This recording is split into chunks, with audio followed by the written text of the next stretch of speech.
all the stuff you see on TV. Except we don't overreact as much. What's happened when you guys said that you've had some weird stuff happen at the So far, haunted house? when me and my dad are working there, you just get like an eerie feeling that somebody or something's watching you. Yeah. Sometimes you'll hear like a walking, it'll be there and then it'll just stop. And then you have like a cold chill, noises. But I mean, we are in an old barn, so I know you are going to have it still settling, you know, stuff like that. But I mean, when you can straight hear old like army boots walking on something, you know it's something walking. Yeah. Are you sure it's not one of the other JCs? Well, I'm 100% sure. So you guys may have to go down and check it out. 99% of the time, it's me and my dad working there. Yeah. Or maybe it's someone else and they But I all know mean, where we everybody do is. carry late hours. You're there. It's like 5, 6 o'clock in the morning. So I mean, there could be some kind of sleep deprivation thing going on. Hey, you never know. If there's something there, it hasn't attacked anybody, which we're thankful for. Yeah. Yeah. But we do a lot of reconstruction on the old barn. So I mean, that could re-stir something up too. Sure. Renovations always seems to Make a farmer mad. Old farm. So, what are the houses that you've gone to? Are they usually older places that people have had some kind of tragedy, or? There's Yeah. one we've been to that's pretty new. Yeah, I mean, it varies, but the majority, like, we've had a lot of old farmhouses. It seems like them are notorious. Yeah, those always got some kind of crazy story behind it. You know. So do you guys deal in the research for the what, you know, who used to live there and? Yes, we always try and do as much research Okay. as we can. And then we'll ask questions during our audio session and try and get EVP like we were talking about. See if we can try and validate who it might be by asking questions as to who lived there in the past and that sort of thing. So do you have to go down to the courthouse and look up like who the previous owners were, or check the abstracts or things like that? Sometimes we have to get the owners to do it, but most of the time you can just get the information from the library. Okay.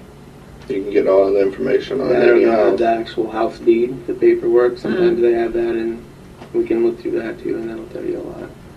And you can find out about graves and whatever's been there. So have you done any checks in like Greenwood Cemetery or? Actually, no, but me and my cousin did go back to the Blue Angel, just because it's a story, you know, we've heard. Yeah, everybody's heard the Muscatine Blue Angel story. Just basically go there and prove that there's nothing there, you know, but other than that, no. And then the other myth was that there was one more stair either going up or down from Hershey up to Greenwood, you know, so. And now Walked it many times. And now you can't go. No, the stairs aren't accessible anymore. But that was one of my favorite things to do when I was growing up in Muscatine. You go back, it seemed like every teenager in Muscatine was in Greenwood Cemetery on Halloween night. So, do you have any sightings set up, or do you have things set up right now to go check out? Talk about the manor. We're going to the Skeleton Manor. Okay, and that's in Davenport? It's in Rock Island. Rock Island. It is actually a haunted house as well, but it's an old Masonic building. Okay. Prior to that, there's a lot of place. history there. We've been there once, and it was, some of the experiences we had were very intense. It was pretty active, and we're going back there in November, early November, after the haunt season gets over. There's books that aren't supposed to be there. They found a blue devil costume up in the top, the very, very top of the building. Weird stuff when they going first on bought there. it. The room, the meeting room, temple room, whatever you want to call it, it is really some weird stuff going on. With the frequencies and with cold spots, or? And little orbs, stuff like that. But That's the little light, right? but Okay. Just the ball there. we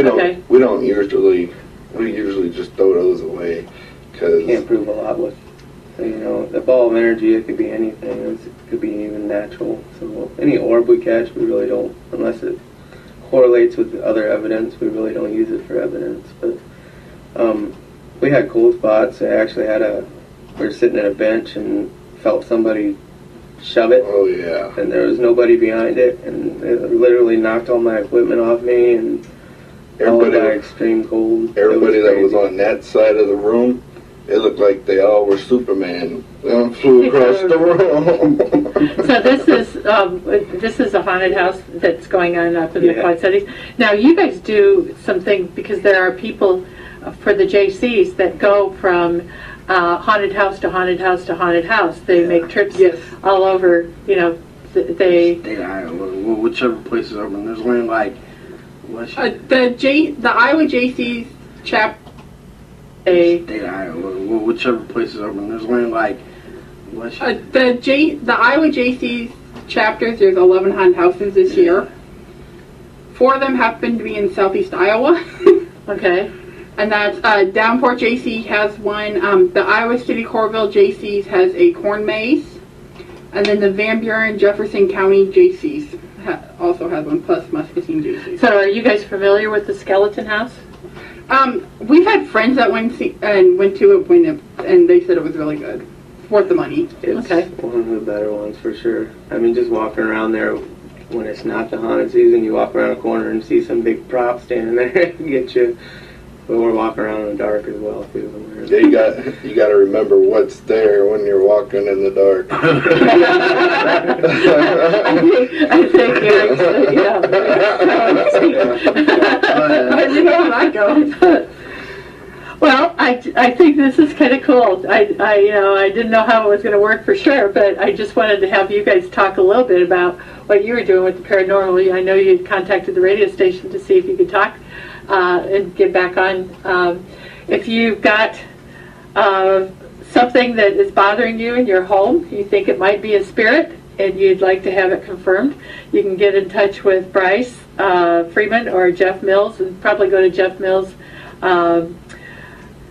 either your Facebook page, or just Google Muscatine Paranormal Research Society, and then that will get you to the right website. Yeah. There's a contact us page where you can get phone numbers, emails, and that sort of thing. And we will be confidential if the client wants that. You know, if they don't want us talking about it or putting anything we find on the website, we do that too. So Okay. out of respect for them. So do you turn your information over to anybody then, other than the client afterwards? If the client allows it. Okay. Yeah, if the client allows it, we will. But other than that, it's all hush hush basically. So how many of these paranormal societies are there out there? In Iowa, I think there's